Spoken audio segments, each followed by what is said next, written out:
Hi, I'm going to be discussing the fundamentalist-modernist debate as it relates to the Scopes trial of 1925, but first I'm going to provide a little bit of a history on the debate, the fundamentalist-modernist debate. I used as my resources two books, Peter Bowler's New Histories of Science, Technology, and Medicine, and Kenneth Collins' Power, Politics, and the Fragmentation of Evangelicalism.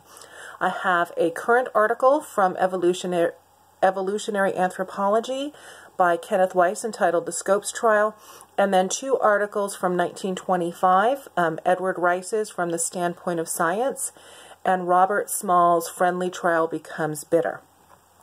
The foundation of this debate between fundamentalist and modernist is Darwinian theory, and it caused a major issue for the church in the early 20th century.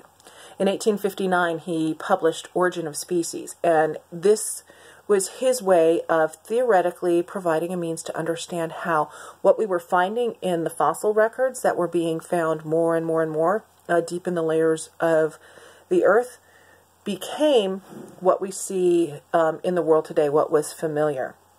And the geological evidence had been mounting, so the scientific community had been finding more and more fossils.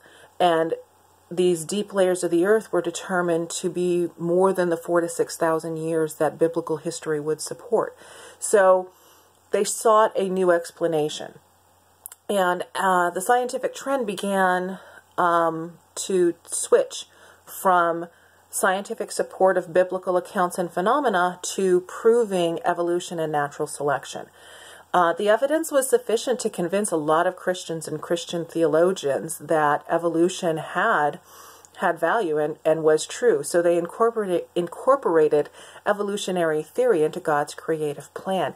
And that was the fundamental difference between the modern liberal Christians and the fundamentalist evangelicals. Within a decade of Darwin's publication, scientific study from the point of view of creationism had all but been pushed out of the scientific community. And it's from these roots that the fundamentalist movement grew. Evangelicals believed that it needed to take a stand against these modernist views because if evolution was true, it meant the creation account wasn't true. If the creation account in Genesis wasn't true, then evangelicals couldn't stand on their belief that the Bible was the perfectly true and inspired Word of God.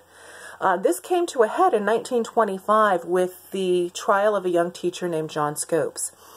The outcome of the trial is well known. The Tennessee legislature had passed a law prohibiting the teaching of evolution in schools, and that law had been broken. So John Scopes was found guilty and fined. But it was obvious from the beginning of the trial that it was not actually about the legality of John Scopes teaching evolution in the classroom.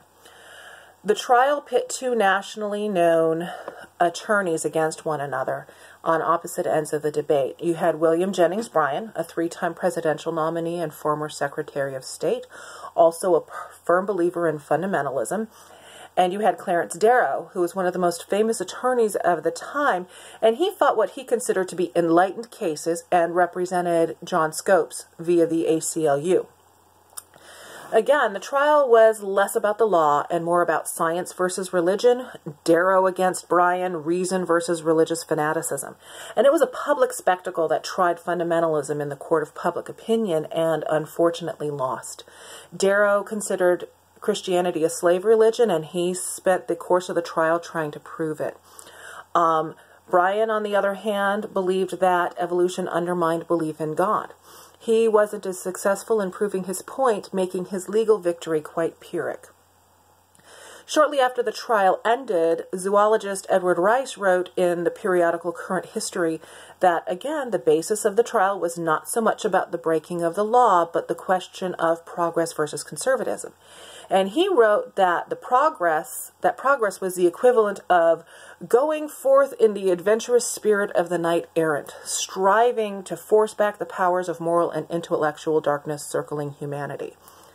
This type of terminology wasn't new. It had been spoken by Clarence Darrow at the trial. On the fourth day of the proceedings, according to the Evening Star, Darrow raged at Bryan that he would lead the world back into the 16th century with its burning witches, hatred, tortures, cruelties, and miseries of religious war.